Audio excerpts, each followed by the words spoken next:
Hello everyone, tayo po ay nandito sa pagpapatuloy ng ating Language of Pollution Control Officer at meron tayong mga selected acronym na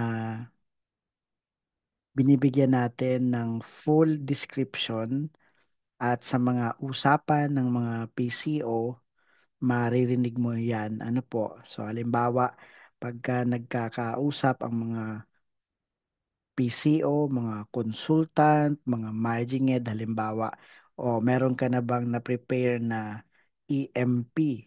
Ang ibig niyang sabihin, Environmental Management Plan.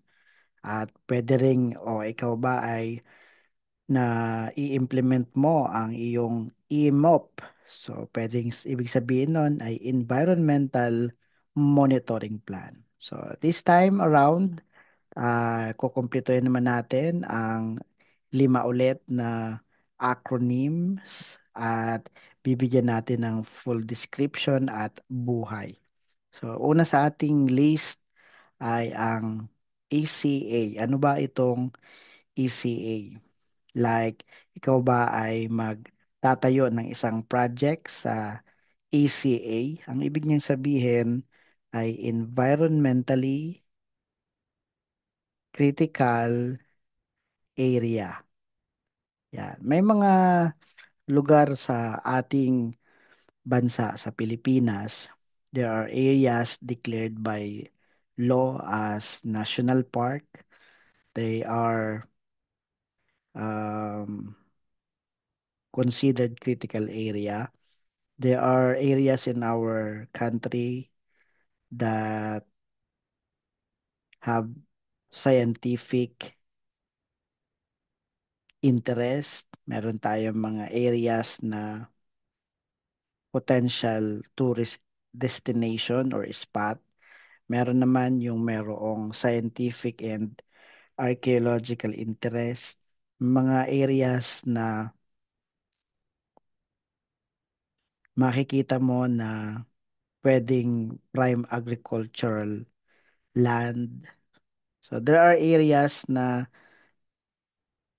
critical na hindi pwedeng tatayuan mo ng mga proyekto. Now, if your project is to be located in an environmentally critical area or ECA, you need to secure an environmental compliance certificate at base yan doon sa Section 4 ng Presidential Decree 1586, otherwise known as the Philippine Environmental Impact Statement System. So, halimbawa, merong isang project like mining, kung i-implement ang isang project na ito doon pa sa mga areas na merong indigenous community, so makukonsider na critical area, kailangan magkaroon ng pagkuha ng environmental compliance certificate. So yun, kung marinig natin na sinasabing ang iyo bang location ay ECA, ang ibig sabihin, environmentally critical area. Kapatid nito ang tinatawag na ECP at ito naman yung environmentally critical project. So there are projects that are large in size, that are high in impact. So for example, merong isang golf course. Sa sobrang laki, lawak ng areas or area covered or area occupied ng project na to. Sa laki ng demand sa tubig at maaaring may mga items sa area na madi-displace, ma-remove, mapuputol. So, there are projects like infrastructure, major infrastructure project like dams, yung ating mga major roads na kailangan mo pang paghiwalayin ang mga pamilya, yung mga dams, kailangan mong i-impound ang malaking volume ng tubig. So, napakalaki ng size at napakalaki ng impact sa environment. So, if the project is high extractive industry, may mga nagmimina, nagka-quarry, gaano kalaki ang impact sa project. So if the project is ECP or environmentally critical project, kailangan mag-secure ng environmental compliance certificate ang project proponent per Section 4 ng PD 1586. So pag narinig mo na sa usapan na ang iyo bang project ay Category A, ECP, ibig sabihin niya environmentally critical project. At ang project na ito will be required to secure an environmental compliance certificate. They will be required to conduct environmental impact assessment and they will submit an environmental impact statement sa EMB Central Office. So yun. Somewhat lesser dito sa environmentally critical project itong NACP. So less impact. So meron tayong non-environmentally critical project. So ayan. Now kapag tinawag na non-environmentally critical project, kadalasan na bibilong ito sa category B type of project. So halimbawa, merong isang malaking mall na more than 10,000 square meter ang total floor area. Halimbawa, merong isang hospital, either primary, secondary, tertiary level. O halimbawa, merong poultry na more than 10,000 heads stacking population. So may mga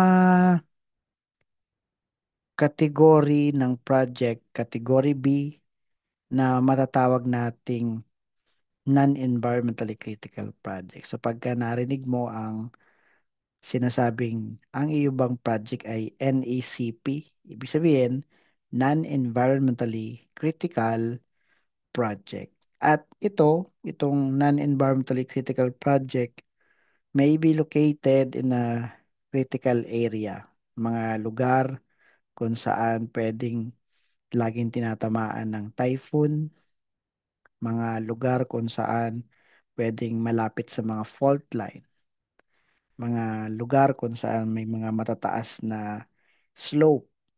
So, since they may be located in a critical area, they shall secure an environmental compliance certificate. At may mga reference tayo dyan gaya ng EMB MC 2014-005. So, dyan natin pwedeng pagbasehan yung mga iba't ibang type ng project, yung kanilang category, at kapag pumasok sa category B ang project, ay matatawag natin na non-environmentally critical project that may be located in a critical area. And yan ang ating NECP. So, pang-apat, meron tayong EIR. Ito naman yung Environmental Incident Report. So, pag nasambit yung EIR, ibig sabihin Environmental Incident Report. Ito yung katuparan sa nakasulat sa Dow 2014-02 or revised guidelines for PCO accreditation, particularly yung Section 10, item number 14 and 15. So pagka babasahin mo itong Section 10, item 14 and 15 ng Dow 2014-02, dyan, mababasa mo dyan yung kailangan ang isang pollution control officer pag nagkaroon ng major environmental incident, kailangan mag-submit ng EIR within 24 hours from the date and time of occurrence ng incident. Well, environmental incident, yung mga event that will cause harm sa land, air, and water. But very specific yung nakasulat sa Section 10, Item 14 and 15 ng Dow 2014-02. Gaya ng kung nagkaroon ng breakdown ng ating mga air air pollution source installation o gaya ng water pollution source installation o yung ating mga air pollution control facility or water pollution control system. Pagka nagkaroon ng mga leakages, ng mga oil, chemical spill, or nag-exceed sa standard set by DNR pagdating sa tubig at hangin, kailangan nagsasubmit ng EIR or Environmental Incident Report. At ang PCO ang nagpi-prepare ng report na yan at ina-approve naman ng managing head. So, sa panghuli, meron tayong tinatawag naman na SMR at ito naman yung self-monitoring report. Very common sa PCO na maririnig mo yan lalo every 3 months on the 15th day of the following month at the end of the quarter. Halimbawa, January, February, March, first quarter yon. April 15 will be the submission of SMR sa EMB Regional Office. Nakasulat yan sa ating Section 11 ng DNRAO 2014-02 na ang sinasabi, ang isang accredited pollution control officer must submit a self-monitoring report to EMB Regional Office on a quarterly basis. So, pag narinig mo na, nag-submit ka na ba ng SMR, ibig sabihin niya, self-monitoring report. At ito nga ay quarterly reporting. So, first quarter, covering the period January to March, magsasubmit ng April 15. Second quarter, covering the period April, May, June, magsasubmit ng July 15. Covering the monitoring period July, August, September, magsasubmit ng October 15. At covering the period October, November, December, magsasubmit ng January ng susunod na taon. So, pag narinig natin sa ating mga usapan na nag-submit ka na ba ng SMR, nagpasa ka na ba ng SMR sa EMB, ang ibig niyan sabihin ay self-monitoring report. So, yun lamang ang mga piling acronyms na tinatawag natin ng mga ah, maliliit na acronym na hindi na nasasambit yung full description dahil napakahahaba. So I hope you have learned something today. Ang ating ECA, Environmentally Critical Area, ECP, Environmentally Critical Project, NECP, Non-Environmentally Critical Project, EIR, Environmental Incident Report, and then SMR, Self-Monitoring Report. So, yan lang muna. Diyan muna tayo tatapos temporarily, at if you are interested to know other descriptions of other select acronym, please subscribe to this channel, please share this video, please like this video po. And you are also encouraged to ask question below. Thank you very much, and God bless us all.